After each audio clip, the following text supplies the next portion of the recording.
신명기 27장 26절 한 절입니다. 시작. 이 율법의 말씀을 실행하지 아니하는 자는 저주를 받을 것이라 할 것이요 모든 백성은 아멘 할지니라. 아멘. 우리 약대중앙교회는 박수 치는데 조금 인색합니다. 찬양대가 찬양을 마치고 나면 박수를 쳐야 할까 말아야 할까 고민하시는 분들이 좀 많이 계십니다. 우리 약대중앙교회는 우리 합동측 교회로 역사와 전통이 있어서 좀 점잖으셔서 그러신 것 같습니다. 예배 시간에 박수를 치는 것은 옳은 걸까요? 그런 걸까요? 시편에 보니 성도들이 박수치며 하나님을 찬양하는 모습들이 나옵니다. 박수는 마치 타악기처럼 우리의 온 몸을 악기로 드리는 것으로 하나님께 박수를 쳐서 드리는 것이 전혀 이상하지 않은 일입니다. 그럼에도 불구하고 사람들이 이렇게 말씀하십니다.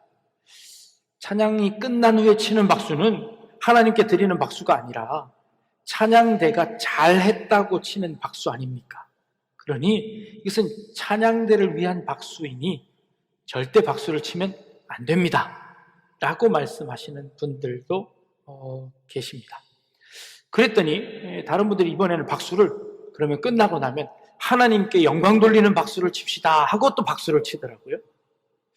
하나님께 영광 돌리는 박수는 제주는 곰이 넘었는데 박수는 하나님이 받으시는 건 또 아닐까 생각합니다. 아니, 하나님께 박수를 치는 그것은 또 가당한 것인가? 하나님이 뭘 잘했다고, 하나님이 잘하셨다고 박수를 치는 걸까요? 그 박수의 의미는 또 뭘까 하는 생각을 해봅니다. 박수를 치면 안 되나요? 그래서 찬양을 잘한 성가대를 향하여서, 찬양대를 향하여서 감동받은 사람들이 박수를 치는 것이 하나님의 영광을 가로채는 걸까요? 그렇다면 그 가로채는 그 영광은 또 뭘까요? 오히려 우리는 양반인데 내가 어떻게 그렇게 경박스럽게 박수를 막 쳐? 나는 그냥 엄숙하게 경건하게 예배드릴 거야 라고 하는 것이 오히려 하나님의 영광을 더 가로채는 것은 아닐까요? 나는 저 사람하고 달라, 나는 박수 치지 않고 경건하게 예배드릴 거야 라고 교만을 떠는 것이 훨씬 더 하나님의 영광을 가로채는 것은 아닐까요? 하나님의 영광이 뭔가요? 그리고 우리는 무엇을 위해서 박수를 치는 걸까요? 그렇다고 매번 의무적으로 박수 치는 것도 조금 고려의 대상이기는 합니다. 남들이 박수를 치니까 그저 덩달아서 박수를 치는 것도 조금 아닌 것 같아 보입니다. 더 중요한 것은 성가대 찬양이 우리에게 은혜가 되느냐 안 되느냐입니다. 얼마나 열심히 연습을 했고 정성을 다해서 찬양했느냐가 더 중요하지 않겠습니까? 그리고 그 찬양을 드릴 때에 우리의 마음을 거기에 함께 담아 우리도 찬양하는 마음이 되는 것이 더 중요하지 않을까요? 사실 박수 치고 안 치고는 그렇게 중요하지 않습니다. 박수 쳤다고 해서 우리가 그 영광을 가로채는 것도 아닐 겁니다. 그게 중요하지 않다는 것이지요. 설교 시간에 아멘 하는 것도 비슷합니다. 우리 성도님들이 아멘을 잘 안 하시죠. 가끔은 성도님들이 제 설교를 잘 듣고 계신지가 궁금할 때가 참 있습니다. 졸고 있지나 않으신지 제가 이렇게 살펴보기는 합니다만 그렇다고 주무신다고 해서 제가 불만이 있는 건 아닙니다. 그렇게 힘드신데도 불구하고 오셔서 예배에 참석하는 것만으로도 저는 감사하지요. 오히려 제가 죄송한 것은 여러분들을 자게 만들었다는 것에 제가 더 죄송할 따름입니다. 그래도 제가 여러분들에 드리는 이 설교를 여러분들이 잘 듣고 있는지가 궁금해서 끝난 후에 늘 아내에게 묻습니다. 오늘 설교가 어땠느냐? 그러면 아내는 늘 좋았다고 이야기를 합니다. 평생 제 설교만 들어야 하니 교회를 절대 옮길 수 없으니 안 좋다고 해도 별반 다른 방법은 없습니다만 설교를 들으면서 아멘 하는 이유는 뭘까요? 여러분, 왜 아멘 하시고 해야 하는 걸까요? 지난해 12월 달에 대법원에서 교회 예배 중에 큰 소리로 아멘 한 사람에게 실형을 내렸습니다. 예배 방해죄였습니다. 이분이 왜 예배 방해죄로 실형을 받으셨냐 하면, 예배 시간에 아무 때나 아멘 하시고, 그리고 아이고 주여라는 말을 너무 큰 소리로 하셔서 이 교회에서 예배가 방해된다고 해서 고소를 했습니다. 이분이 그렇게 한 이유는 또 따로 있습니다. 교회에서 진행했던 어떤 행정 절차에 불만을 가지셨습니다. 그래서 이 교회 예배를 방해하려는 목적으로 큰 소리로 아멘을 하셨습니다. 그래서 예배가 방해된다고 교회가 고소를 했고, 그래서 그 고소가 받아들여져서 여러 차례 공방이 있다가 대법원에서 1년 실형 선고가 났습니다. 여러분, 아멘 조심하셔야 됩니다. 우리에게는 아멘을 안 해서 또 상관이 없을지도 모르겠습니다. 믿음이 좋은 어느 한 권사님이 계셨는데 아들이 3대 독자였답니다. 이 3대 독자 아들이 결혼을 해서 한 1, 2년이 되었는데 이 며느리가 신앙이 없는 며느리였습니다. 한 2년이 지났는데도 불구하고 자녀의 소식이 없자 이 시어머니가 며느리에게 슬그머니 얘기합니다. 야, 나랑 같이 교회 한번 가보겠니? 신앙생활을 하면 하나님이 축복 주실지도 몰라 하고 그 며느리를 잘 설득해서 교회에 출석하게 되었습니다. 얼마 못 가서 목사님에게 우리 기도를 받자라고 하셔서 이 권사님께서 며느리와 함께 이 목사님께 기도를 받는 겁니다. 그 자초지종을 다 들은 목사님께서 얼마나 간절하게 기도했는지 모릅니다. 근데 그 기도를 할 때 이 며느리는 신앙생활을 해본 경험이 없어서 어떻게 하는지 몰라서 그저 그냥 눈만 감고 가만히 있었습니다. 이게 옆에서 시어머니가 너무 애타서 목사님이 기도할 때마다 아멘, 아멘 하셨죠. 한 3개월쯤 지났을까요? 정말 그 가정에 기쁜 소식이 있었답니다. 그런데 그 기쁜 소식이 아멘을 세게 한 시어머니에게 오셔서 시어머니가 아이를 가지시게 되었다는 겁니다. 아멘이 위력이 있죠. 아멘의 뜻이 무엇입니까? 정말 그렇습니다. 그렇게 되기를 내가 소원합니다. 내가 그렇게 될 줄로 믿습니다. 내가 그 말씀대로 살기로 다짐합니다. 라고 하는 것이 아멘의 뜻입니다. 그런데 우리는 가끔 그 아멘을 너무 의식적으로 합니다. 너무 다른 사람들의 분위기에 따라 아멘 할 때도 있습니다. 내가 동의하지 않는데도 불구하고 할 때도 있고요. 또 어떨 때는 형식적으로 아멘 할 때도 참 많습니다.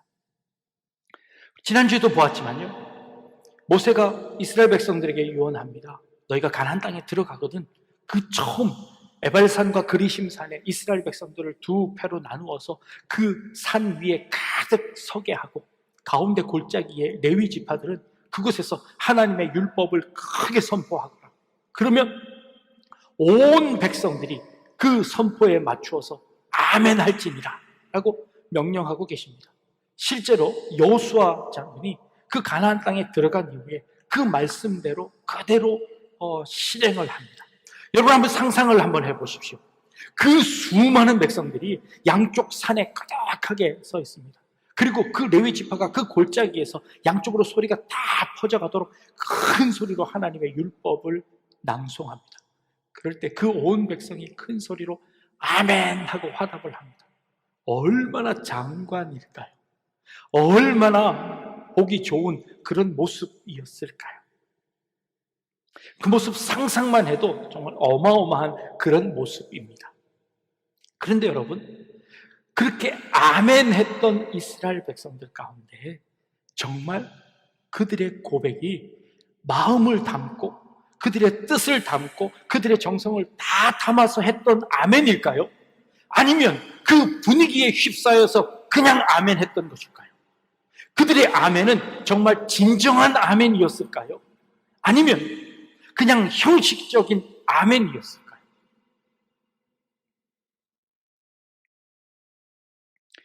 오늘 그 아멘의 내용 중에 우리가 두 번째로 그 뒷부분의 아멘의 내용들을 살펴보려고 합니다. 제가 오늘 한 절 말씀만 읽었는데요. 그 앞절에 있는 말씀이 너무 민망해서 여러분들과 함께 읽기가, 그래서 그 앞에 있는 구절들을 제가 일부러 읽지 않았습니다.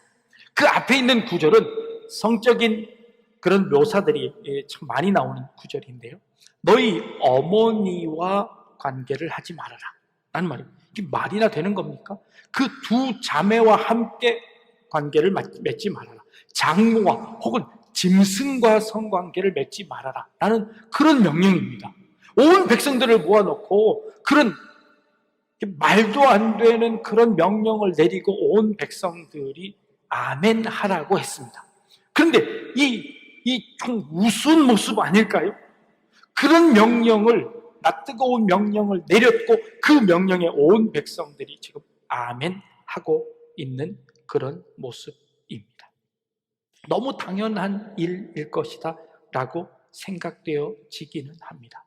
그런데요, 이게 그런 종류의 말씀이 아니었던 것입니다. 영국에 헨리 8세라는 왕이 있습니다. 이 헨리 8세는요, 그의 형이 스페인의 공주와 결혼을 합니다. 그러니까 헨리 7세의 왕이 그 스페인과 좋은 우호 관계를 맺기 위해서 정략적인 결혼을 한 것이죠. 근데 그만 이 형이 일찍 죽음을 당합니다. 그래서 이 스페인의 공주가 남편을 잃었으니 젊은 나이에 이 스페인으로 다시 돌아가야 할 형편이 되었지요. 그래서 이 헨리 7세가 그 밑에 있는 동생을 이 캐서린이라는 이 공주와 다시 결혼을 하게 만듭니다. 그래서 이 캐서린과 결혼을 하죠. 그런데 이 캐서린이라는 이 공주가 딸을 한 명밖에 낳지 못합니다. 그리고 아들을 낳지 못하죠. 그 딸이 메리라는 딸이었습니다. 그런데 이 헨리 8세, 나중에 왕이 된 이 헨리 8세는요, 그 캐서린이라는 형수가 별로 마음에 들지 않았던 것입니다. 그래서 엄청나게 바람을 피는 그런 바람둥이였습니다. 근데 그 바람 피는 도중에 정말 마음에 드는 한 여인을 만나는데 그 여인이 누구였냐면 이 캐서린의 몸종이었습니다. 이 왕비의 몸종을 좋아하게 됐죠. 그래서 이 왕비의 몸종인 앤볼린이라는 이 여인과 결혼을 하기 위해서 그 여인에게 유혹을 합니다. 그런데 이 여인이 굉장히 지혜로웠는지 그 왕의 유혹에도 넘어가지 않습니다. 나는 당신이 이 캐서린과 이혼하지 않으면 나는 절대 당신과 결혼할 수 없습니다 라고 선을 긋습니다. 그러자 이 바람둥이가 그 여인을 아내로 삼기 위해서 이 캐서린을 내쫓고 싶었습니다. 그래서 이 캐서린을 내쫓을 수 있는 여러 방법들을 찾는데 방법을 찾을 수가 없는 겁니다. 그가 생각해낸 것, 그 당시에 영국은요, 로마 교황청에 의해서 모든 것들을 지시받던 때였습니다. 특별히 결혼에 관해서는 로마 교황청이 허락을 해 주어야만 결혼할 수 있었습니다. 그런데 이 지금 왕은 이 여인과 이혼하고 싶었습니다. 근데 성경에 이혼하지 말라는 그 법 때문에 로마 교황청에서는 이혼을 금지하고 있었습니다. 그때 마침 유럽에서는 어떤 일이 일어나고 있었냐면 말틴 루터가 종교개혁을 일으키며 로마 교황청과 함께 대립되는 그런 상황에 있었습니다. 처음에 이 헨리 8세는 로마 교황청의 모든 교리에 아멘하던 사람이었습니다. 그런데 이혼하고 재혼하려고 하니 로마 교황청이 걸리게 되었죠. 그런데 마침 종교개혁이 일어나고 있는 겁니다. 그래서 이 헨리 8세는 자신도 영국 교회도 종교개혁을 단행하기로 결정합니다. 뭐 하려고요? 재혼하려고 이혼하고 재혼하려고 종교개혁을 결심합니다. 그래서 로마 교황청에서 파송되어 추기경을 내쫓아버리고 자기가 추기경을 임명합니다. 그리고 그 영국의 수장령이라는 것을 발표하는데 그 수장령이 뭐냐면 영국 교회의 대장은 왕이다. 영국 교회를 다스리는, 영국 교회를 대표하는 자는 교황이 아니라 왕이 대표이다 라고 하는 명령을 내려버리죠. 그리고는 그 전에 로마 교황청에서 허락해서 형수와 결혼했던 것은 무효니 그것은 그 무효로 시켜버리고 새로운 여인과 결혼하게 됩니다. 결국 그 여인도 나중에 마음에 들지 않아서 이 헨리 8세는 그 여인을 단두대에서 그 자신의 아내를 죽여버립니다. 헨리 8세의 일이었습니다. 그가 처음에 아멘했던 로마 교황청의 그 모든 율법들을 자신이 재혼하기 위해서, 자신의 욕구를 채우기 위해서 그것을 다시 돌려서 종교개혁자들에게 아멘하고 그 교회의 일들을 다, 율법들을 다 버려버렸습니다. 이것이 그가 아멘한 것입니다. 그런데 그 덕분에 영국의 종교개혁이 일어났습니다. 그 영국의 종교개혁으로 인하여서 그들이 다시, 이 프로테스탄트들이 그 영국에 다시 예배를 마음 먹고 드릴 수 있게 되었고, 그들의 비리들을 척결할 수 있는 그 단초를 마련했습니다. 물론 나중에 되어서 메리와 엘리자베스가 다시 싸우고 난리가 일어나지만 그 결과적으로 다시 청교도가 생겨났고, 이 수많은 것들이 그런 역사들 가운데 생겨지는 것들이었습니다. 그가 처음에 아멘했던 내용들은 다 어디 갔습니까? 그리고 그가 나중에 아멘했던 내용들은, 그가 박수쳤던 그 내용들은 또 무엇입니까? 어느 곳에 박수친 것, 어느 곳에 아멘한 것이 더 옳은 일이었을까요? 솔로몬의 얘기를 한번 넘어가 볼까요? 성경에도 이런 이야기들이 있습니다. 솔로몬이 이제 막 정권을 얻었을 때였어요. 왕위에 오를 때였습니다. 솔로몬이 왕위에 오르기 전에 다윗이 너무 건강이 악화되어서 그냥 자리에 눕게 되었습니다. 그러자 신하들이 이 다윗 왕을 위해서 아비삭이라는 아주 젊은 여인 하나를 데려다가 이 침상에 같이 잘 수 있도록 했습니다. 옛날에는 이런 일들이 많지 않았습니까? 임금이 나이가 들어서 몸이 차가우면 몸이 따뜻한 여인을 그 침상에 같이 잘 수 있도록 했다는 것이죠. 근데 성경은 정확하게 기록하고 있습니다. 다윗은 그녀와 동침치 않았더라라고 기록하고 있습니다.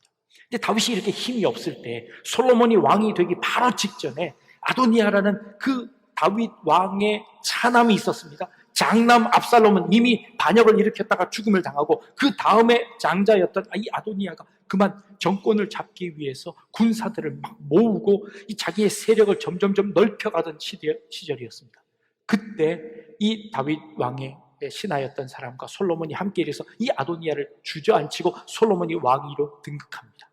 근데 이때 아도니아가 슬그머니 이 솔로몬의 어머니 밧세바를 찾아와서 이 밧세바에게 하나 제안을 하나 합니다. 내가 더 이상 반역을 일으키지도 않고 싸움도 일으키지도 않고 순조롭게 모든 정권을 내 동생인 솔로몬에게 물려주겠습니다. 그런데 나에게 한 가지 청이 있습니다. 그 청이 뭐냐 하면, 아버지에게 드렸던 그 몸종 아비삭을 저에게 주십시오 라고 밧세바에게, 솔로몬의 어머니에게 청을 합니다. 솔로몬의 어머니가 듣기는 그저 그 몸종과 같은 그 한 여인을 그 아도니아에게 줌으로 말미암아 이 나라가 평안해진다면, 정치적으로 평안을 얻을 수 있다면 그 정도는 할 수 있다고 생각했습니다. 그래서 솔로몬에게 가서 이 어머니가 솔로몬에게 제안을 합니다. 아도니아가 나한테 와서 이런 얘기를 하는데 이거 들어주고 우리가 정권을 잡자라고 이야기를 합니다. 그때 솔로몬이 아주 지혜롭게 판단합니다. 어머니, 아예 왕권을 형에게 주라고 하십시오. 어찌 아버지의 여인을 형이 달라고 한다고 그 형에게 줄 수 있습니까? 그것을 요구한 아도니아는 결코 살지 못할 것입니다 하고 당장 그 아도니아를 죽이라고 합니다. 그리고 그 아도니아를 처형시켜 버립니다. 이 솔로몬이 한 행위입니다. 자, 아버지의 여인과 동침치 말라라고 하는 것은 우리가 처음 들었을 때 이거는 말도 안 되는 소리라고 얘기했지요. 그러나 그 이스라엘의 역사 가운데 실제로 그것을 요구했고 그것을 들어주라고 했던 사람들이 있었다는 겁니다. 왜요? 그것을 통해서 힘을 얻기 위해서입니다. 그것을 통해서 정권을 얻기 위해서입니다. 그것을 통해서 정치를 하기 위해서 그 말씀 아멘 했던 것이죠. 아버지의 아내와 동침하지 말라는 것은 단순히 도덕적인 타락을 의미하는 것이 아니라는 것입니다. 물론 그것도 해당되어집니다. 그러나 그것 이전에 인간의 욕심이고 인간이 권력을 유지하기 위해서, 정치를 하기 위해서 그런 행위들을 했다는 것입니다. 자매와 함께 그 자매를 함께 취하지 말라라고 하는 것도 정치적인 이유에서 자기의 모든 것을 얻기 위해서 그렇게 하더라는 것입니다. 내가 욕심을 채우기 위해서는, 내가 힘을 얻기 위해서는, 내가 권력을 얻기 위해서는 그 무엇도 할 수 있는 것이 인간의 모습이더라는 것입니다. 그것도 하나님의 말씀으로 위장해서 그 모든 것에 아멘 하면서 그 율법을 지켜 그 율법을 어기더라는 것입니다. 내 입맛에 맞도록, 내 요건에 맞도록, 내 이익에 맞도록 자신의 모든 것들을 취하는 것이 인간이더라는 것입니다. 겉으로는 형식적으로 아멘했지만 그러나 실제적으로는 어떤 것도 아멘하지 않고 승복하지 않고 하나님 말씀 듣지 않았던 우리들이라는 겁니다. 그리고 거절했던 것이라도 어느 순간에 내게 이익이 된다면 그것을 쫓아가서 아멘하며 우리는 그것이 하나님의 뜻이라고 스스로 속이며 우리는 그것을 받아들이는 우리의 모습들을 보더라는 겁니다. 짐승과 교합하지 말라는 말이 나옵니다. 이게 도대체 가당키나 한 말인가요? 근데 역사적으로 보니까요, 유목민들이 실제로 성적으로 타락해서 그런 일들을 했다는 기록들이 나오기는 합니다. 그러나 그것보다 더 확실한 증거는요, 우리 민족들이 갖고 있지 않습니까? 단군이 누구입니까? 그는 천황이 내려와서 인간이 된 다음에 누구와 결혼하나요? 곰과 결혼합니다. 그죠? 곰이 인간이 돼서 결혼을 합니다. 그래서 뭘 의미하는 걸까요? 토테미즘입니다. 그 당시의 짐승들은요, 모두 다 우상이었습니다. 그 당시의 짐승들은 모두 다 신화에 나오는 인물들이었습니다. 그리스 신화에 나오는 그 모든 인물들이 그 동물의 형상들을 가지고 있습니다. 바알은 어떤 신이었나요? 소였습니다. 황소였습니다. 그 큰 소가 그들의 신이었습니다.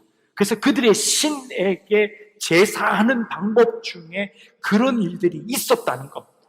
그 짐승들과 함께 교합하는 일들이 그들 가운데 있었다는 것이지요. 그래서 그 우상들을 섬기지 말라라는 그 말이 그 속에 들어가 있었습니다.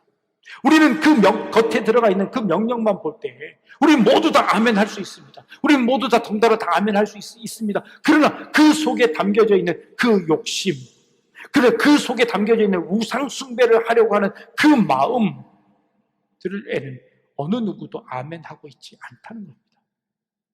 하나님께서 그것을 떠나지 말라고 했던 그 명령들은 아무도 지켜지고 있지 않다는 것을 의미하고 있습니다. 얼마 못 가서 가나안 땅에 있는 사람들의 신들의 모두 다 유혹을 당합니다. 그리고 그 유혹 앞에 모두 다 무릎 꿇습니다.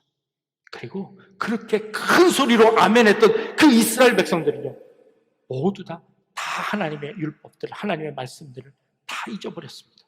그리고는 저마다 하나님의 말씀을 자기의 입맛에 맞도록 바꾸어서 그곳에 아멘하고 있는 모습을 볼 수 있습니다. 그들의 그 모습이었습니다. 다윗 이후에 다윗 아들이 그랬습니다. 솔로몬 이후에 그 나머지 모든 이스라엘 왕들이 그랬습니다. 영국에 있던 그 왕이 그랬습니다. 그리고 지금 살아가고 있는 우리들도 하나님의 말씀에만 아멘 한다고 하지만 우리는 겉모습에 보이는 박수치는 것, 아멘 하는 것, 거기에만 집중하고 있지만 그러나 실제의 우리 삶 가운데 하나님의 말씀에 정말로 아멘 하고 있는지는 다시 한번 물어보아야 합니다. 여러분들의 삶이 정말 하나님의 말씀에 순종하기로 아멘하고 계십니까? 예수님처럼 살기로 아멘하고 계십니까? 그리스도의 향기가 되기 위해서 우리의 삶으로 그리스도를 드러내는 곳에 여러분들 정말 아멘하고 계십니까? 아니면 겉모습으로 드러나는 형식으로만 아멘하십니까? 우리의 아멘이 정말 여러분들의 삶으로 정말 그렇습니다. 그리고 정말 그대로 살기를 원합니다. 하나님의 말씀에 순종하겠습니다. 내 욕심이 아니라, 내 고집이 아니라 하나님의 말씀에만 순종하겠습니다. 하나님의 뜻대로 살겠습니다. 예수님 닮는 삶 살겠습니다. 그리스도의 향기만 풍기고 살겠습니다. 여기에 여러분들 아멘 하십니까? 고민하시고 아멘 하십시오. 함부로 아멘 하지 마시고 여러분 진심으로 여러분들의 마음을 담아서 아멘 하실 수 있기를 바랍니다. 이때 진짜 아멘 하셔야 되는데, 이때 진짜 여러분들이 아멘 하셔야 되는데 아멘이십니까? 흔들리지 않기를 바랍니다.